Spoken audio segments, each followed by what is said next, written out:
Assalamualaikum.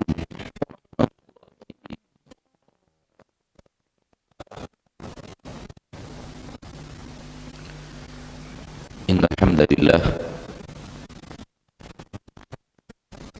nahmaduhu wa nasta'inuhu wa nastaghfiruh wa na'udzu billahi min shururi anfusina wa min sayyiati a'malina. Fala mudilla lahu wa man yudlil fala hadiya lahu. Asyhadu an la ilaha illallah wahdahu la syarika lah wa asyhadu anna Muhammadan abduhu wa rasuluh sallallahu alaihi wa ala alihi wa ashabihi wa man tabi'ahum bi ihsanin ila yaumiddin wa sallama tasliman katsira. Amma ba'd. Ma'asyiral muslimin wal muslimat, saudaraku saudariku, al-hadirin wal hadirat, wal musyahidin wal musyahidat dimanapun anda berada, rahimani wa rahimakumullah. Mari kita bersyukur kepada Allah tabaraka wa ta'ala, Allah yang telah memberikan kepada kita segala-galanya. Segala yang kita punya, segala yang kita miliki adalah anugerah Allah tabaraka wa ta'ala Rabbul Izzati wal Jalala. Dan sebenarnya semua itu bukan milik kita, akan tetapi semua adalah milik Allah yang sedang Allah amanahkan kepada kita untuk kita gunakan sebelum Allah wa ta'ala memindahkan amanah itu kepada orang lain, baik di saat kita hidup atau setelah kita wafat. Pada intinya amanah itu akan berpindah tangan ke orang lain, dan yang tersisa untuk kita adalah pertanggungjawaban atas apa yang telah Allah pernah amanahkan kepada kita dalam hidup kita. Ma'asyiral muslimin, sadari ini sesadar-sadarnya, hayati ini sedalam-dalamnya, karena sesungguhnya semua yang kita miliki bukan milik kita. Kita hanyalah orang yang diberikan oleh Allah amanah sesaat sebelum Allah pindahkan amanah tersebut ke tangan orang lain. Dan itu pasti, dan tidak ada seorang pun yang bisa menghalangi. Oleh karena itu, jadilah pemegang amanah yang ketika dimintai pertanggungjawaban akan amanah yang diberikan kepadanya, dia bisa mempertanggungjawabkan dengan baik. Oleh karena itu, yaumul hisab adalah hari pertanggungjawaban atas amanah yang pernah Allah berikan. Untuk apa digunakan dan bagaimana cara menggunakannya. Salawat dan salam kepada Nabi kita tercinta, Rasul kita yang mulia, Nabi Muhammad bin Abdullah sallallahu alaihi wasallam, sebaik-baik manusia yang hidup di permukaan bumi, dan tidak ada yang lebih baik daripada beliau.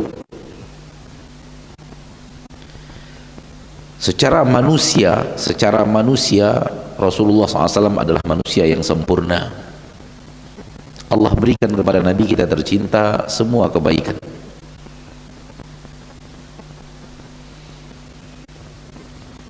Kalau kita ingin mencari siapa yang sholatnya terbaik, kedermawanan terbaik, maka hanya Nabi kita tercinta SAW jawabannya. Hal yang sama kalau kita ingin mencari siapa pemimpin terbaik, siapa rakyat terbaik, siapa ayah terbaik, siapa sahabat terbaik, siapa tetangga terbaik, jawabannya hanya Nabi Muhammad sallallahu alaihi wasallam.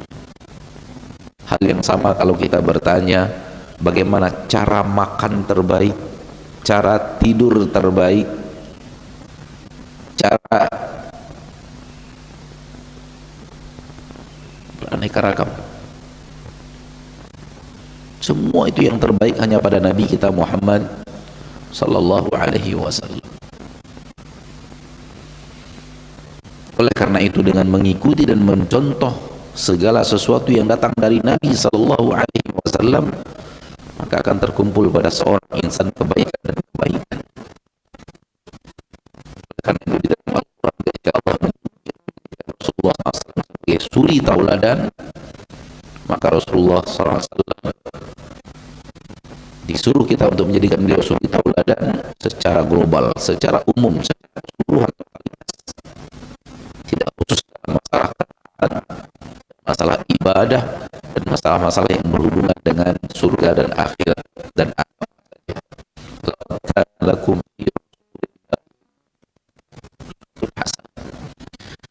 sungguh untuk kalian pada Rasulullah uswatun hasanah, segala-galanya uswatun hasanah.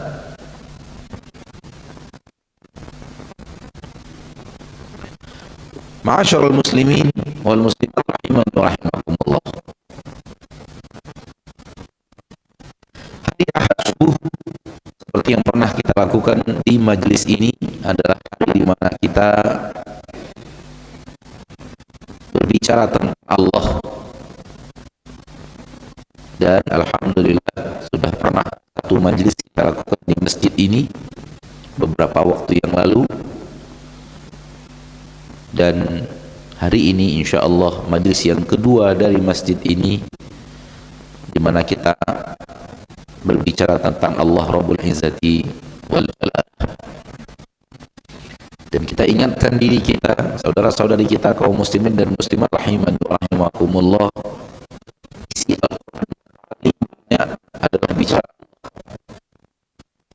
isi Al-Quran yang paling banyak adalah bicara tentang Allah.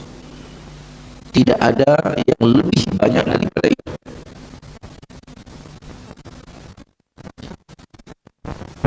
Ketika para ahli ilmu, para ulama, orang ahli ilmu syariat membaca Al-Quran tentang masalah Allah yang ada di dalam Al-Quran dan juga yang ada di dalam hadis,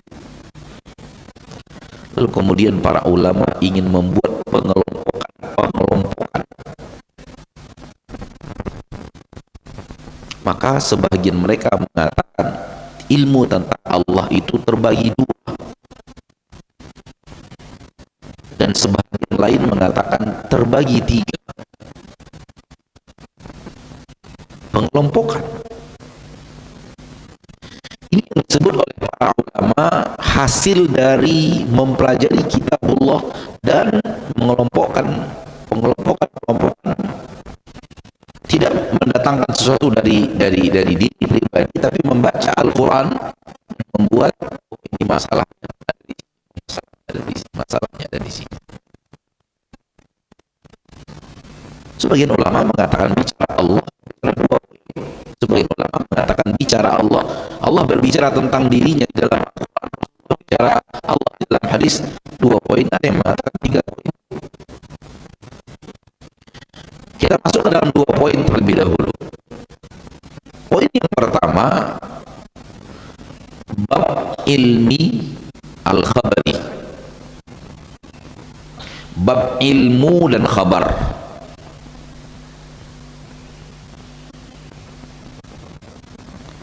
Bab yang kedua bicara Allah, bab al-amri al-talabi, perintah yang harus dikerjakan, perintah yang dituntut kita untuk mengerjakannya.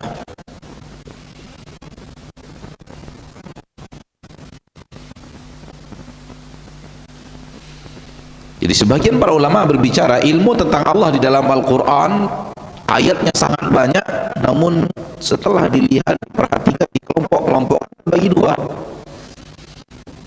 Sesuatu yang diinginkan Allah, kita tahu tentang Allah dan mengimani itu tentang Allah. Dan mengimani bahwa Allah seperti itu. Kata para ulama, Allah memberitahu kepada kita Dia pencipta. Allah memberitahu kepada kita Dia pencipta. Allah memberitahu kepada kita Dia menurunkan hujan. Allah memberitahu kepada kita Ia yang menghidupkan, Dia yang mematikan, Dia yang mengatur alam semesta. Dan Allah memberitahu kepada kita bahwa Allah tabaraka wa ta'ala pengasih, penyayang. Allah memberitahu kepada kita bahwa Allah tabaraka wa ta'ala mencintai. Allah tabaraka wa ta'ala benci. Allah tabaraka wa ta'ala memberikan hidayah. Allah tabaraka wa ta'ala menjauhkan seseorang dari hidayah. Bahasa syariat menyesatkan. Ini semua bab ilmil khabari yang membutuhkan keimanan. Ilmu khabar tentang Allah yang dituntut kita mengimani semua itu. Allah yang melakukannya. Satu. Bab yang kedua apa? Bab yang kedua al-amri wal-talabi. Bab perintah yang harus dikerjakan, yaitu jadikan Dia satu-satunya yang kalian ibadati. Jadikan Dia satu-satunya yang kalian ibadati. Solat kalian hanya untuk Allah, puasa hanya untuk Allah, menyembah hanya kepada Allah, berdoa hanya kepada Allah, meminta hanya kepada Allah, bernazar hanya untuk Allah dan kepada Allah, menyembelih hanya untuk Allah. Fasholli li rabbika wanhar. Memohon pertolongan hanya kepada Allah. Itu perintah untuk dikerjakan.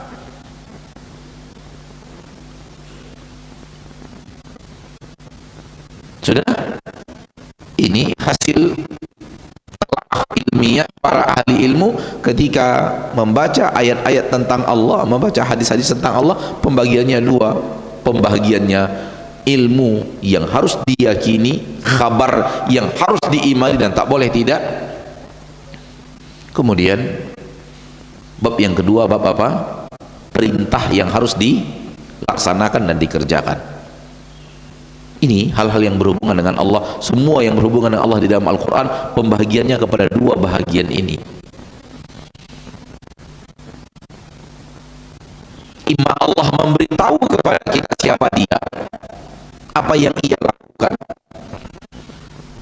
bagaimana Allah itu sendiri. Ini bab ilmu, ilmu tentang Allah. Bab khabar dari Allah tentang Dia subhanahu wa ta'ala.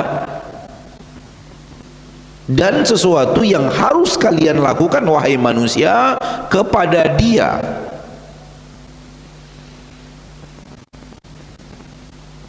Di antaranya adalah apa yang dibacakan oleh imam kita di 2 rakaat subuh ini, sesuatu yang harus kita lakukan kepada Allah. Faman kana yarju liqa'a rabbih falya'mal amalan salihah wala yusyrik bi ibadati rabbi. Ini perintah, pekerjaan yang harus dikerjakan, tuntutan yang harus dilaksanakan tentang Allah.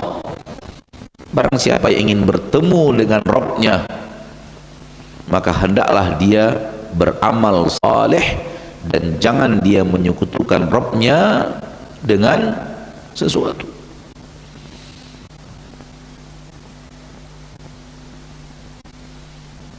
Taib, antum yang membaca Al-Quran, antum yang belajar ilmu Al-Quran, antum yang membaca Al-Quran dan mengetahui tentang berhubungan dengan Allah yang ada di dalam Al-Quran atau di dalam hadis, keluar dari dua bab ini?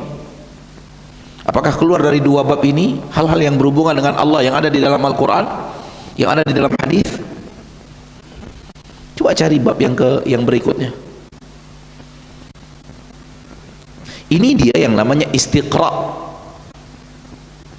Membaca kemudian mencoba, ini babnya di sini, ini babnya kemari, ini terus kemari.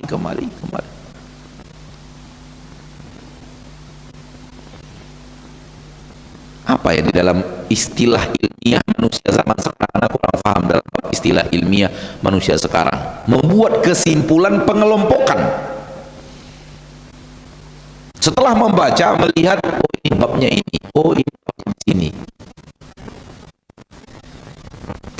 tidak membuat ilmu sendiri, tapi hanya ini ayat bicara Allah tentang kabar tentang Allah. Ini bab kabar.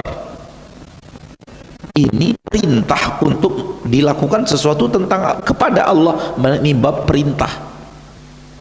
Dilihat, oh terbagi dua ternyata. Ada bab ilmu khabar yang harus diimani, ada bab perintah yang harus dilaksanakan. Iyyaka na'bud wa iyyaka nasta'in, bab perintah. Beribadah hanya kepada Allah, jangan beribadah kepada selain Allah. Meminta, memohon bantuan dan pertolongan hanya kepada Allah. Bab apa ini? Bukan bab ilmu, tapi bab perintah. Betul atau tidak? Qul huwallahu ahad, bab apa ini? Bab khabar, Allah itu ahad. Wa lam yakun lahu kufuwan ahad, bab apa ini? Bab khabar, ilmu. Wa huwa alladhi yunazzilul ghaitha, dialah Allah yang menurunkan hujan. Bab apa ini? Bab khabar, Allah yang menurunkan hujan. Yabsutur rizqa liman yasha'u wa yaqdir, Allah tabaraka wa ta'ala yang membentangkan rezeki, melapangkan rezeki untuk orang-orang yang Allah inginkan, dan Allah yang menyempitkan rezeki, tidak melapangkannya untuk orang-orang yang Allah inginkan. Bab apa ini? Bab khabar.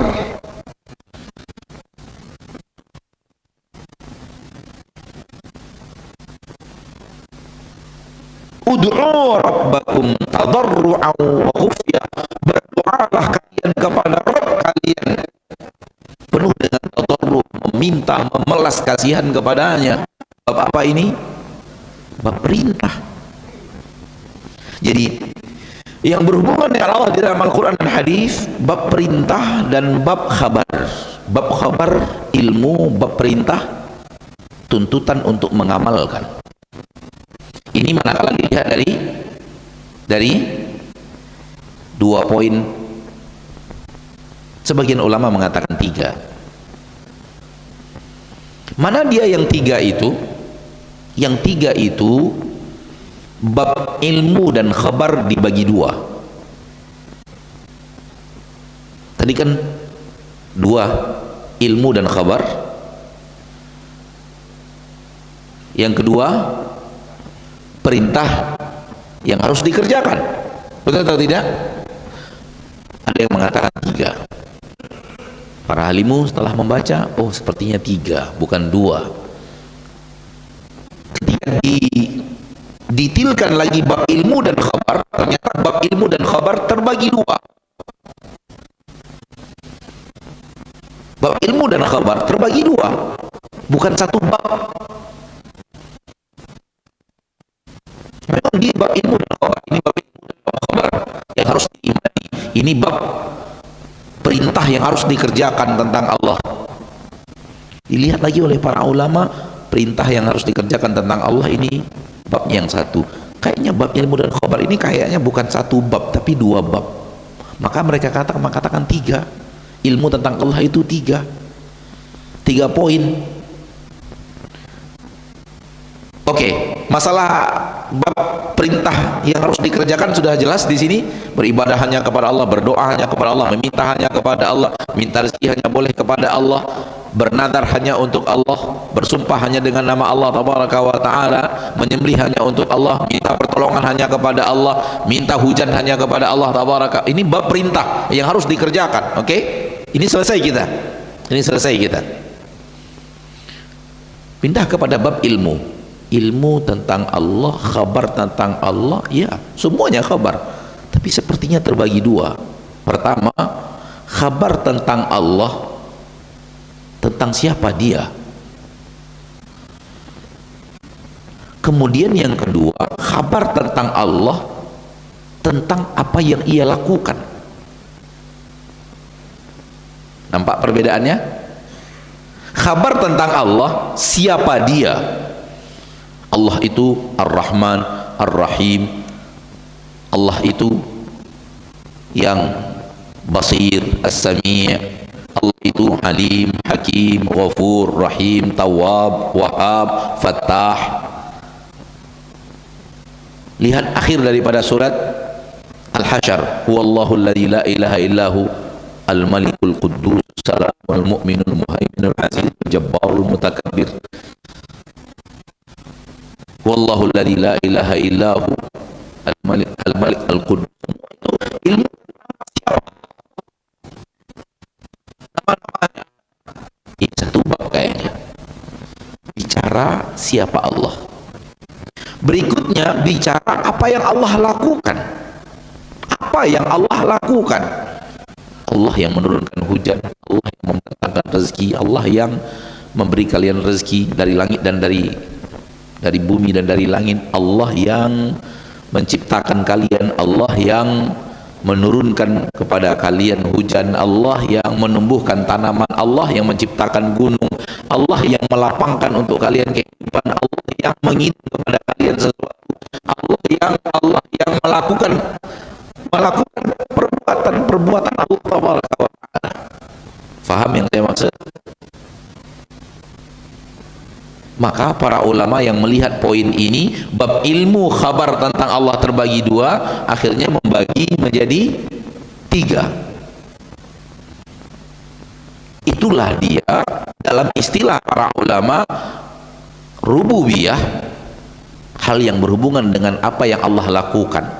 Satu, asma wa sifat, yang berhubungan dengan nama-nama Allah dan sifat-sifat Allah. Dua bab ini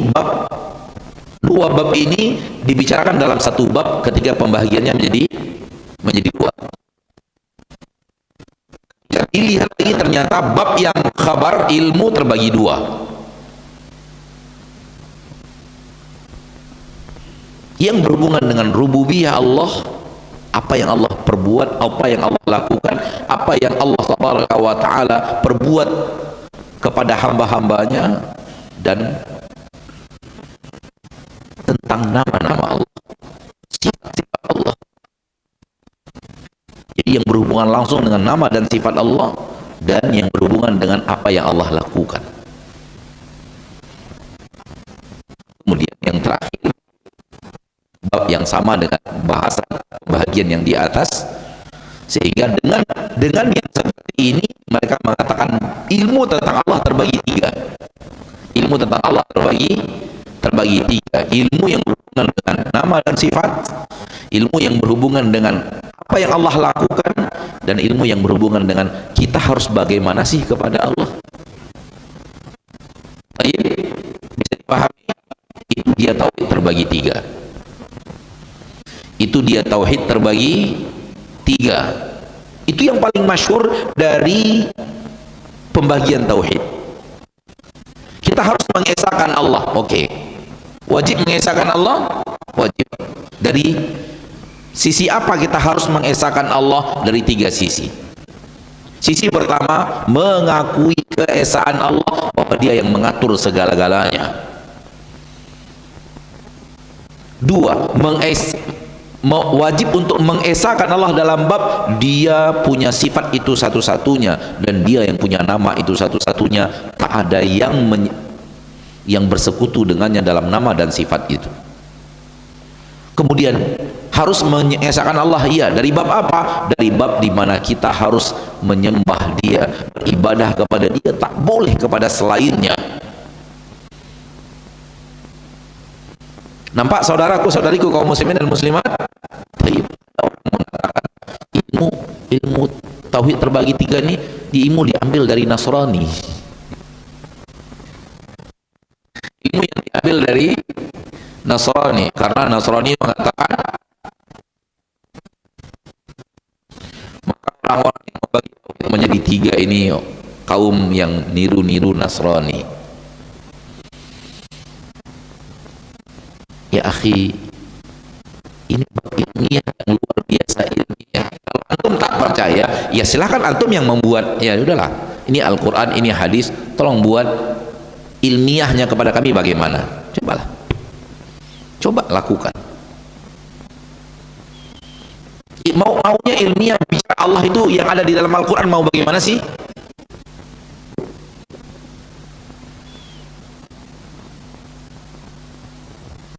Mau 7, bagaimana pembagiannya? Mau 10, silakan buat istiqraiyah, buat mempelajari A to Z ilmu tentang Allah di dalam Al-Quran, ilmu tentang Allah yang ada di dalam hadis, lalu buat pembahagiannya yang lebih ilmiah dari 5, 2 atau 3 ini. Silakan. Kami akan lihat hasil ilmiah yang antum pelajari dari kitab Allah dan antum pelajari dari hadis Nabi SAW tentang Allah.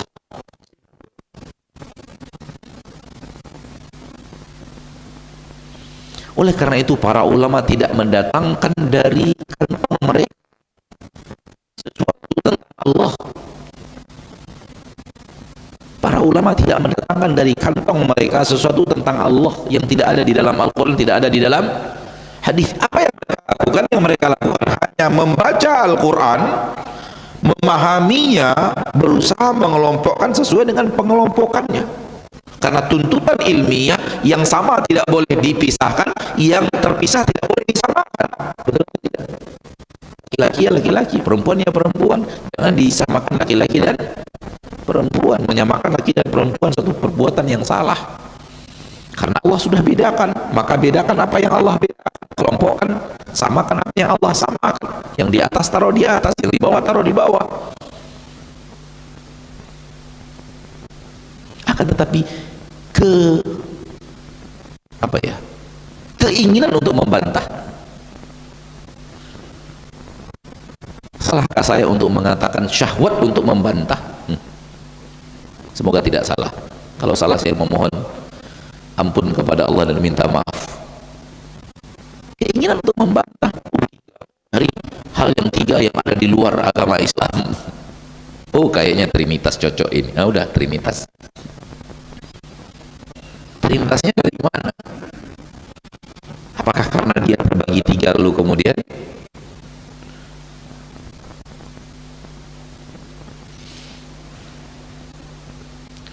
jadi terserahlah antum mau bilang 2, bilang 3, terserah.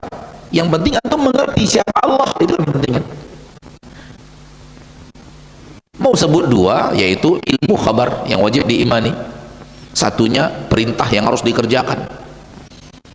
Mau terbagi 3, sebut rububiyah, asma wa sifat, dan uluhiyah. Sesuatu itu bukan sesuatu yang didatangkan dari kantong para ulama ini lalu memaksa Al-Quran untuk dibagi sesuai dengan bagian itu. Tidak.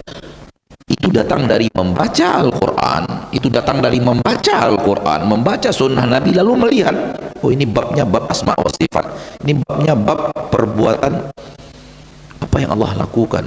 Allah yang telah membelah laut, Allah yang telah menghidupkan, mematikan, Allah yang telah menurunkan hujan, menciptakan laki-laki dan perempuan. Ada yang dapat anak laki-laki, ada yang dapat anak perempuan, ada yang tak dapat anak sama sekali, ada yang anaknya laki-laki saja, perempuan saja, ada yang laki-laki perempuan. Begitu kan Allah berbicara di dalam Al-Quran. Dialah yang memberikan manfaat, dia yang menolak mudarat kalau dia ingin memberikan manfaat. Tak ada seorang pun yang bisa menghalangi. Kalau dia ingin memberi kepada kalian sesuatu mudarat, tak ada satu pun yang bisa menghalangi. Apa yang dia inginkan itu yang terjadi, apa yang tidak dia inginkan tidak akan terjadi. Ini bab ilmu tentang Allah, ilmu dan khabar yang harus diimani. Ini bab apa yang Allah lakukan, namanya bab rububiyah. Satu lagi apa? Satu lagi bagaimana engkau kepadanya. Fala tad'u ma'allahi ahada. Jangan berdoa kecuali kepada Allah. Jangan meminta kepada selain Allah. Ya ayuhan nasu ubudu rabbakum. Hai manusia semuanya, ibadatilah Rabb kalian. Perintah kita untuk kepada Allah mengibadati Allah. Ini disebut uluhiyah. Jadi para ulama tidak mendatangkan hal yang baru.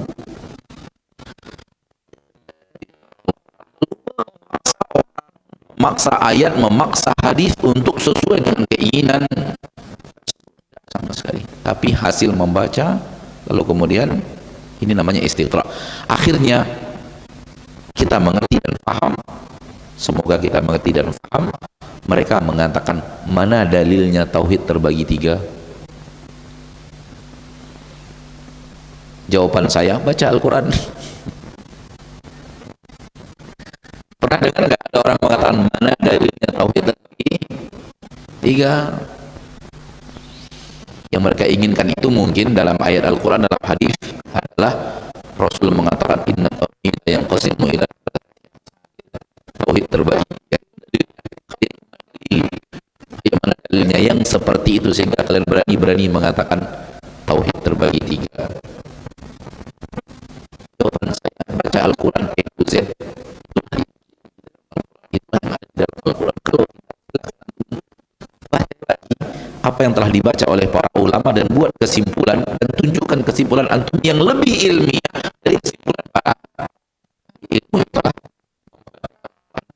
membuat kesimpulan dengan mengelompokkan bahasan-bahasan.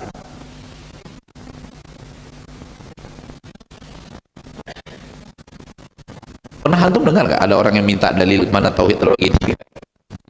Atau pernah dengar nggak orang mengatakan tauhid terbagi tiga itu mirip dengan akidah Nasrani? Miripnya dari mana? Hanya karena tiga bilangan itu kemudian mirip gitu. Allahu a'lam. Ma'asyiral muslimin, ma'asyiral muslimat. Pada kesempatan yang berbahagia ini bahasan kita mengenai tentang nama Allah Ar-Rabbu. Nama Allah Ar-Rabbu di dalam Al-Quran semua kita hafal. Yang tidak hafal saya suruh keluar dari masjid sini. Alhamdulillahi Rabbil, hafal kan? Yang tidak hafal kita suruh keluar.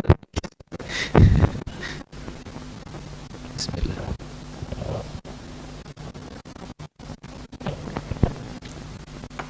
Ratusan ayat di dalam Al-Quran Allah bicara bahwa Allah adalah Rabb. Allah adalah Rabb. Rabb itu kandungan maknanya luas. Kandungan maknanya luas sekali.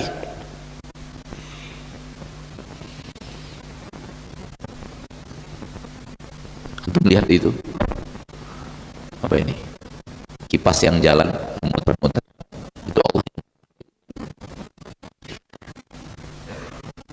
Luasnya. Itu kenapa berputar?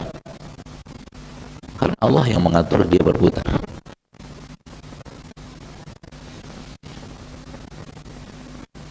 Karena Allah berkeinginan dia tak berputar, Allah mampu melakukan dia tak berputar. Saking luasnya kalimat Rabb itu.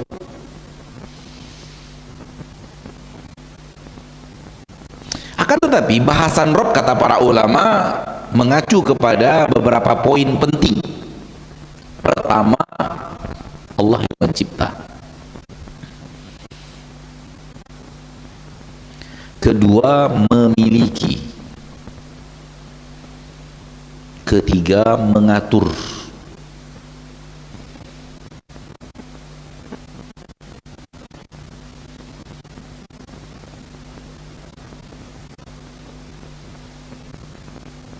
Kandungan makna kepada Ia yang mencipta semuanya. Ia yang memiliki semuanya dan Dia yang mengatur semuanya. Sampai yang tadi, kipas ini berputar, Allah yang ngatur. Karena kalau Allah berkehendak dia tidak berputar, maka dia tidak akan berputar. Alhamdulillahi Rabbil Alamin. Berarti alam semua ini selain Allah. Definisi yang paling hebat apa itu alam? Sesuatu selain Allah. Tidak. Sesuatu yang selain Allah, sesuatu yang bukan Allah, dia masuk alam.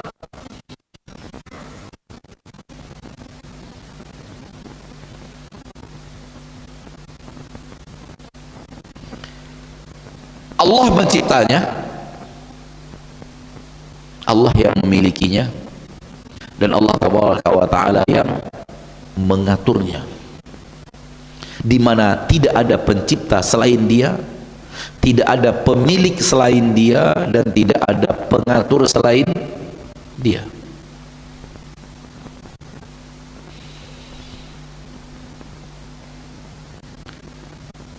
Maka kalimat Rabb, nama Allah Ar-Rabb, menuntut segala-galanya yang berhubungan dengan Allah,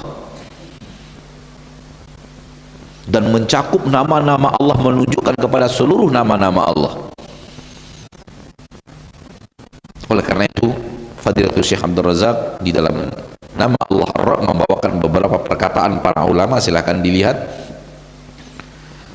dari Imam Ibnu Jarir, dari Imam Ibnul Athir, dari Imam Ibnul Qayyim Al-Jauziyah. Silakan kembali kepada kitab. Kita sudah katakan pada pertemuan sebelumnya, dan sekarang kita katakan lagi, rujukan kita adalah kitab Fiqih Asma'ul Husna karya Syekh Abdul Razak Al-Badr.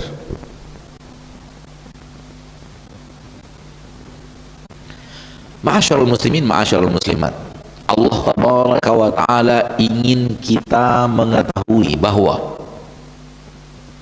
hanya ada dua, yang mengatur dan yang diatur. Yang mengatur dan yang diatur. Yang mengatur, Allah hanya ingin dia satu-satunya.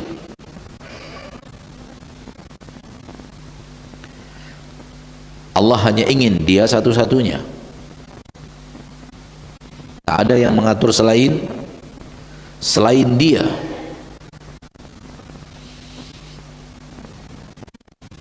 Maka selain dia masuk kepada yang diatur. Hal yang sama lakukan siapa pemilik satu-satunya? Dia. Selain dia yang dimiliki. Itu dia mukaddimah kita tadi. Semuanya milik Allah. Yang kita punya ini milik Allah. Karena dia pemilik satu-satunya dan dia memiliki segala-gala selain dia. Hal yang sama dengan pencipta. Dia pencipta satu-satunya dan semua selain dia ciptaannya. Ini kalau dijabarkan satu persatu, habis usia kita nggak kelar-kelar nih Pak. Apalagi dengan ilmu sains teknologi modern sekarang ini yang bisa membesarkan hal-hal yang kecil bisa terlihat sangat besar, betul atau tidak? Sehingga tak terlihat oleh mata manusia, sekarang sudah bisa terlihat dengan mata manusia dengan izin Allah yang maha mengatur menggunakan alat yang pembesar, apa namanya? Ya, mikroskop yang semakin lama semakin detail, semakin lama semakin detail. Karena semakin dalam lagi semakin bisa manusia itu Allah berikan kemampuan untuk membesarkan lagi, sehingga rumus besar itu makin hari makin detail. Awalnya ini, kemudian ternyata yang itu terbagi lagi, ternyata yang itu terbagi lagi.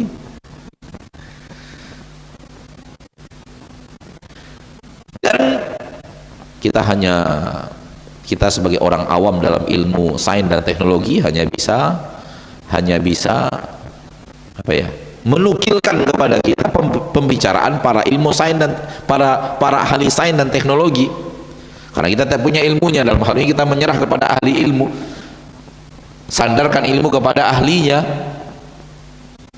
dan mereka ahli sains dan teknologi mengatakan tak ada benda mati di permukaan bumi ini. Di permukaan bumi tak ada benda mati, seluruh benda itu hidup. Kita bingung, apa maksudnya? Apa maksudnya? Seluruh benda itu hidup. Kita tanyakan, apa maksudnya? Ustadz melihat gelas ini benda mati? Ya, ambil gelas itu, pecahkan, lalu taruh di mikroskop yang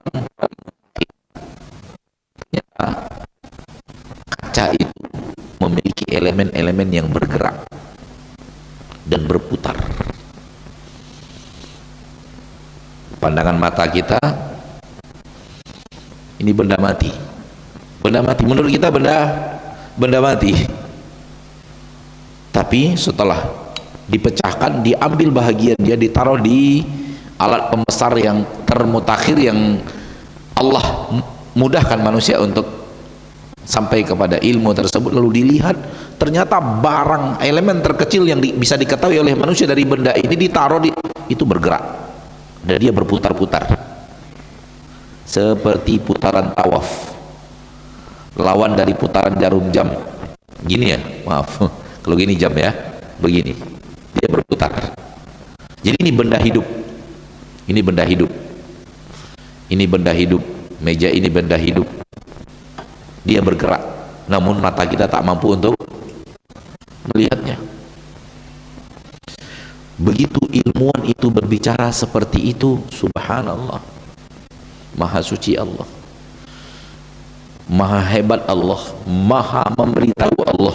Allah berfirman di dalam Al-Quran, Sabbahalillahi ma fis samawati wa ma fil ardh. Bertasbih kepada Allah seluruh yang ada di langit dan seluruh yang ada di bumi. Ketika kita membaca ayat ini, para ulama mengatakan terjadi perbedaan pendapat, apakah yang bertasbih kepada Allah seluruh yang di langit dan di bumi makhluk hidup saja, atau termasuk jamadat, benda-benda mati. Sebagian mengatakan firman Allah semuanya, berarti makhluk hidup, benda mati, semua bertasbih kepada Allah. Sebagian mengatakan benda mati ya mati, benda mati ya mati, dia tidak bisa bergerak sehingga dia tidak bisa bertasbih. Maka yang bertasbih hanyalah makhluk hidup, ada manusia, ada hewan, ada tanaman yang hidup, bisa hidup dan bisa mati seperti yang terlihat. Dengan ilmu sains dan teknologi yang modern seperti yang tadi kita katakan, inhalal iskal, masalah jadi clear. Berarti semua benda mati sebenarnya benda hidup. Kalau dia benda hidup, berarti dia bertasbih kepada Allah dengan kehidupannya yang kita tidak tahu bagaimana hidupnya dia. Ma'asyiral muslimin, ma'asyiral muslimat, Allah tabaraka wa ta'ala berkehendak, ada yang mencipta, ada yang mengatur, ada yang memiliki, dan semua itu satu-satunya hanya Allah. Satu-satunya pencipta hanya Allah, satu-satunya pemilik hanya Allah, satu-satunya mengatur hanya Allah. Itu dia Rabbul Alamin. Berarti hanya Allah yang pencipta, hanya Allah yang mengatur. Selain Allah yang dicipta, yang diatur. Apa itu alamin? Sudah kita katakan secara singkat tadi, sesuatu selain Allah. Namun ketika kita detailkan apa yang dibicarakan para ulama tentang alamin, para ulama mengatakan seperti ini. Alam adalah sebuah kata. Alam adalah sebuah kata. Apabila disandarkan kepada sebuah kata selain dia, maka dia mencakup seluruh makna dan tidak keluar dari makna itu. Ambil contoh biar gampang. Alam, satu kata, nisbatkan kepada yang lain, alam manusia, maka dia mencakup seluruh yang namanya manusia. Tak ada satu manusia pun yang keluar dari kalimat alam manusia. Bisa dipahami? Bisa dipahami Pak? Saya ulang lagi. Alam adalah satu kata yang apabila dinisbatkan kepada kata lain, maka akan mencakup seluruh yang berhubungan dengan kalimat tersebut. Alam burung berarti mencakup seluruh burung yang diketahui dan tidak diketahui oleh manusia, yang besar, yang kecil, dengan aneka ragam warnanya. Alam semut, berapa banyaknya, subhanallah.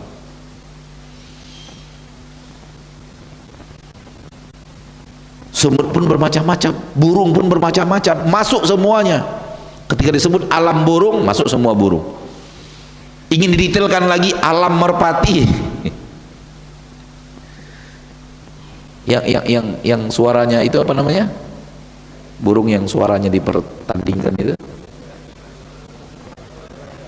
murai batu. Alam murai batu mencakup seluruh yang jenis burung, yang khusus murai batu saja. Alam kupu-kupu, kupu-kupu bervariasi. Apa nama kupu-kupu itu? Alam manusia mencakup seluruh manusia. Manusia pun terbagi-bagi. Manusia yang wafat, manusia yang masih hidup, manusia berkulit putih, manusia berkulit hitam, manusia yang laki-laki saja, yang perempuan saja. Dan berapa banyak makhluk Allah yang masuk kalimat alam. Alam ikan, berapa banyaknya alam itu? Berapa pembagiannya? Nggak ada yang tahu kecuali Allah. Nggak ada yang tahu kecuali Allah. Dan semua alam yang luar biasa banyak itu diciptakan, dimiliki dan dikuasai. Siapa penciptanya? Allah. Siapa yang memilikinya? Allah. Siapa yang mengaturnya? Allah. Dan semua alam itu ma'asyiral muslimin, patuh dan taat kepada Allah. Semuanya patuh dan taat kepada Allah, kecuali segelintir kecil jin dan manusia.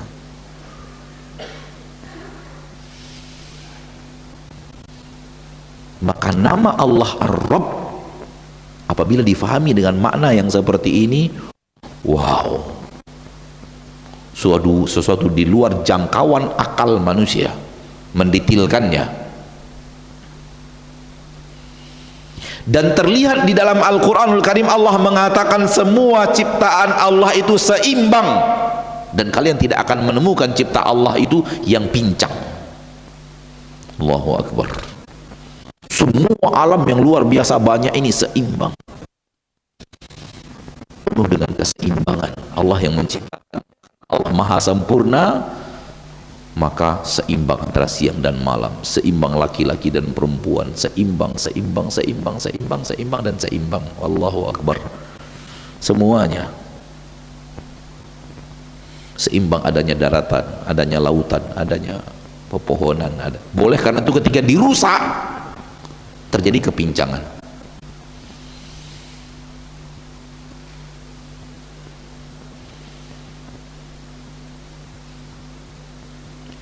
Di dalam Al-Quranul Karim Allah menyebutkan kemampuan Allah dalam mencipta manusia. Laqad khalaqnal insana fi ahsani taqwim. Sungguh kami telah ciptakan manusia sebaik-baik bentuk penciptaan. Saya menantang seluruh manusia jenius, tolong tunjukkan kepada aku ayat ini salah, dengan mendatangkan bukti bahwa manusia bukan sebaik-baik penciptaan.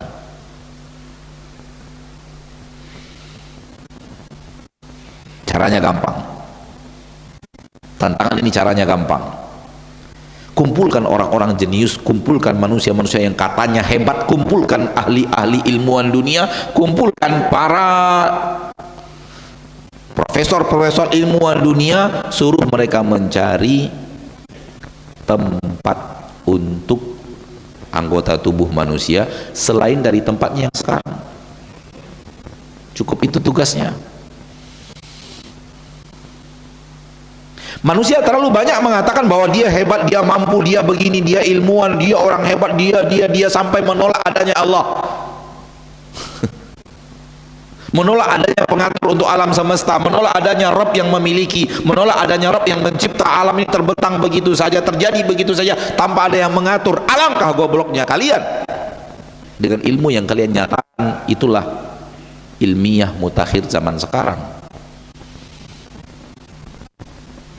Kita tunjukkan. Laqad khalaqnal insana fi. Kalau kalian ragu tentang kebenaran ayat ini, cari tempat untuk telinga yang lebih baik dari tempatnya yang sekarang. Cari tempat untuk mata di tubuh ini, cari tempat selain di tempatnya yang sekarang. Cukup dari saja, jangan menciptakan mata, nggak akan sanggup kalian menciptakan mata. Cukup cari tempat untuk gigi yang lebih baik dari tempatnya yang sekarang. Sanggup manusia jenius-jenius itu? Lihat bagaimana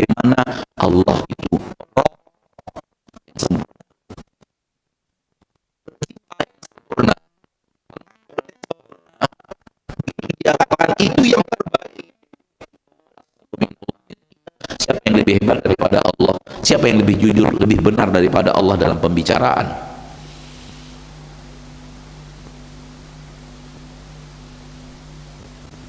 Ayo, orang-orang jenius, mana ilmuwan-ilmuwan mutakhir, mana ahli-ahli sains dan teknologi yang katanya tak percaya adanya Allah sang pencipta? Sekarang kita tantang dengan ayat ini saja coba. Kita tidak menantangnya untuk mencipta, kita menantangnya untuk mencari tempat. Cari tempat untuk alis mata, bukan di tempatnya yang sekarang. Ketemu?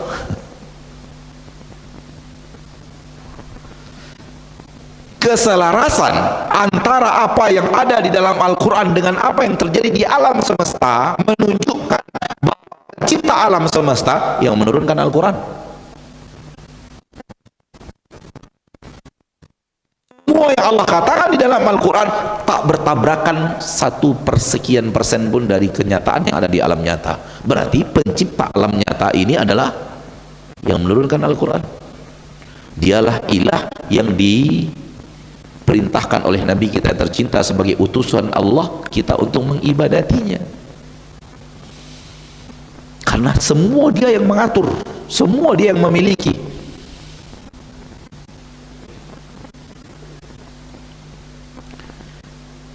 Di dalam Al-Quran surat Ar-Rahman ayat 29 Allah tabaraka wa ta'ala berfirman, yas'aluhu man fis samawati wal ardi kulla yaumin huwa fi sya'an.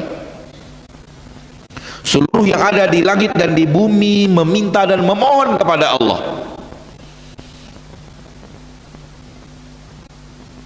Berapa banyaknya alamin tadi, semua memohon kepada Allah dan semua didengar oleh Allah dengan tak ada yang oh ini lagi menghadap pergi meminta ini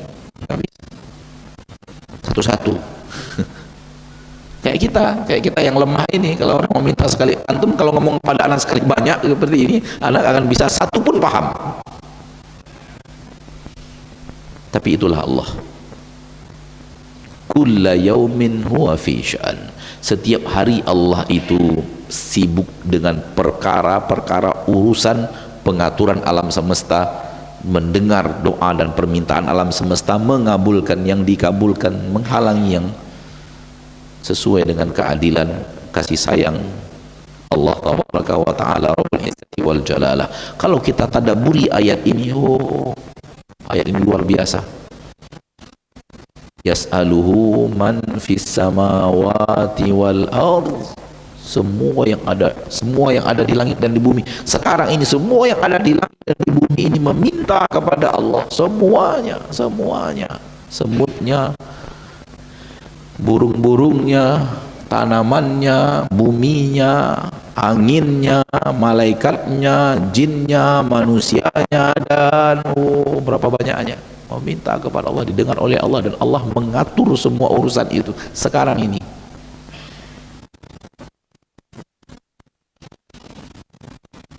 Ayat setelahnya, sanafrughu lakum ayyuhath thaqalan.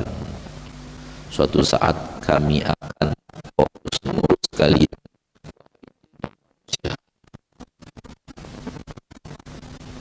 Dalam surat yang sama, 2 ayat setelahnya.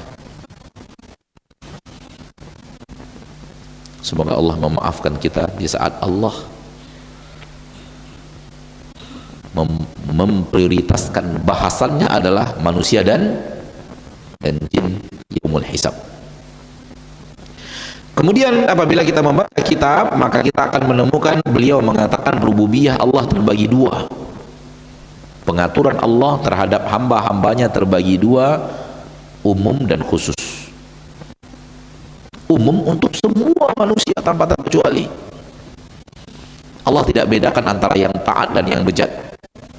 Allah tidak bedakan antara yang muslim dan tidak muslim. Allah tidak membedakan antara satu dan yang lainnya. Maka Allah atur semuanya.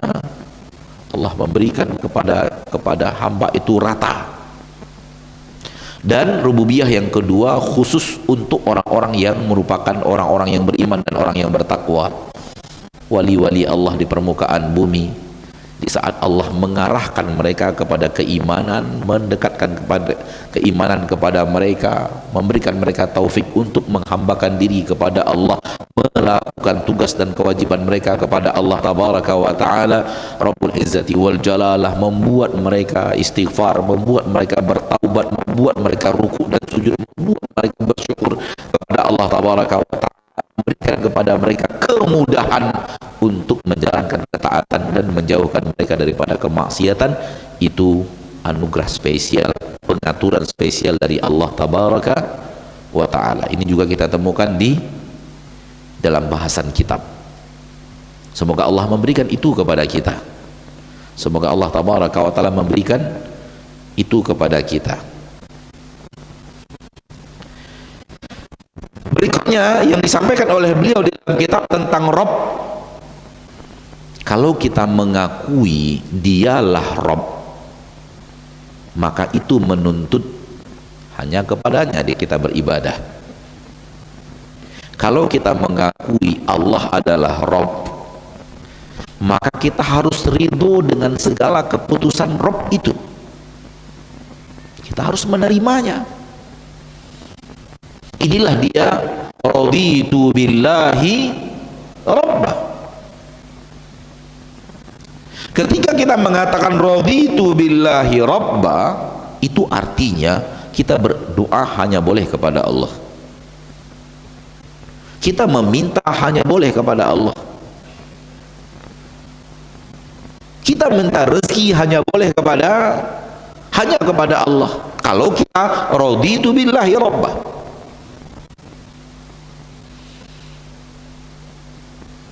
Namun apabila kita yakin bahwa ada yang memberi rezeki kepada kita selain Allah, maka kalimat kita raditu billahi rabbah dusta.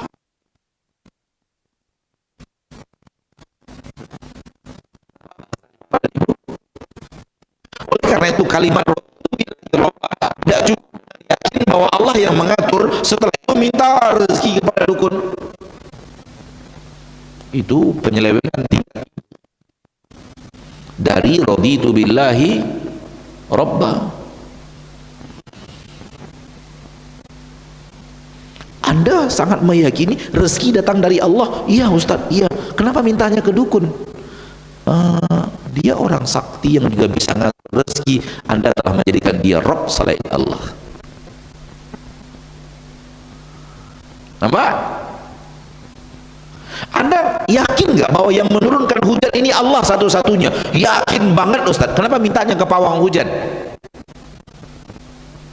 Ya, dia punya ilmu untuk menurunkan hujan. Berarti Anda meyakini dia pandai mengatur turunnya hujan. Ada seseorang selain Allah yang mengatur alam semesta. Anda telah menyekutukan Allah di dalam hal ini. Berarti ada sesuatu selain Allah. Pernyataan Anda raditu billahi rabba, Anda batalkan dengan perbuatan Anda meminta hujan kepada selain Allah, meminta rezeki kepada selain Allah, meminta pangkat dan jabatan kepada selain Allah, meminta dan meminta kepada selain Allah, termasuk meminta kepada kuburan-kuburan orang yang sudah mati, siapapun dia. Walau kana Muhammada, walaupun kuburan tersebut kuburan paling mulia di permukaan bumi, yaitu kuburan Nabi kita Muhammad sallallahu alaihi wasallam. Kesana kita meminta, maka hilang raditu billahi rabbah. Karena keyakinan bahwa Allah satu-satunya yang mengatur, mengharuskan kita minta kepada Allah satu-satunya yang mengatur. Kita minta kepada Allah satu-satunya yang mengatur. Lihat perintah Allah untuk beribadah kepada Allah satu-satunya di awal-awal surat Al-Baqarah. Ya ayyuhan nasu'budu. Wahai sekalian manusia, beribadahlah kalian satu-satunya kepada siapa? Rabbakum, yang mengatur kalian satu-satunya. yang menciptakan kalian satu-satunya, pemilik kalian satu-satunya adalah Dia, maka beribadahlah hanya kepada Dia. Allah ditilkan lagi, alladzi khalaqakum, Dia yang menciptakan kalian satu-satunya, walladzina min qablikum, Dia juga yang menciptakan semua selain kalian, sebelum kalian. Lihat bagaimana kalimat Rabb menuntut kita untuk menjadikan Dia Rabb satu-satunya dan meminta kepada Dia satu-satunya. Terjadi bab al-amri at-talabi, perintah yang harus dikerjakan disebabkan kita mengakui Allah Rabb satu-satunya. Kecuali akidah kita sudah beda, akidah kita sudah berbeda, ya berarti beda pengamalan, maka Anda akan meminta kepada matahari, Anda akan meminta kepada dewa dan dewi, Anda akan meminta kepada wali ketika Anda meyakini semua mereka bisa berbuat sesuatu, dan itu batil. Dan itu apa? Batil.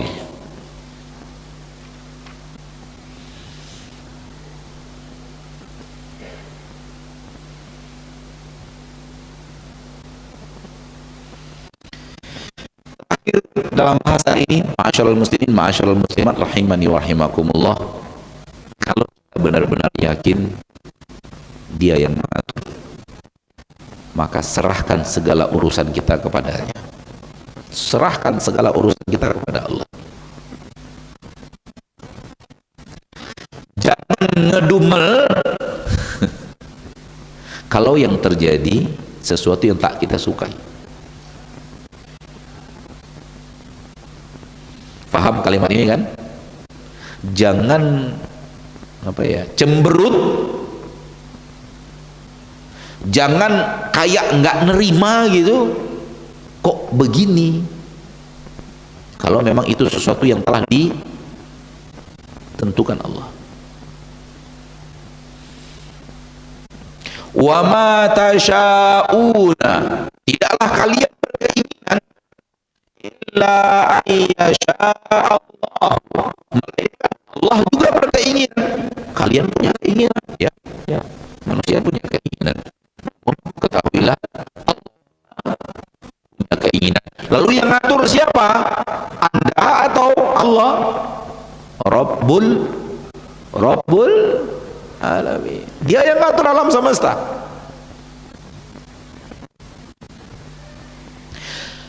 Terlalu banyak, terlalu sering, sampai tadi malam masih terjadi. Saya nasihati Ustadz, dia masih gitu-gitu aja, nggak berubah-berubah. Anda jangan mendumel. Anda telah menasihati, soal berubah tidak berubah urusan dia dengan Allah.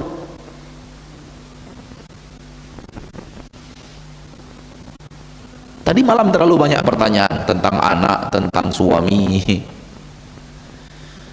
Saya udah nasihati Ustaz berulang-ulang, tapi dia masih gitu-gitu aja. Ya, Allah berkeinginan, yang ngatur siapa?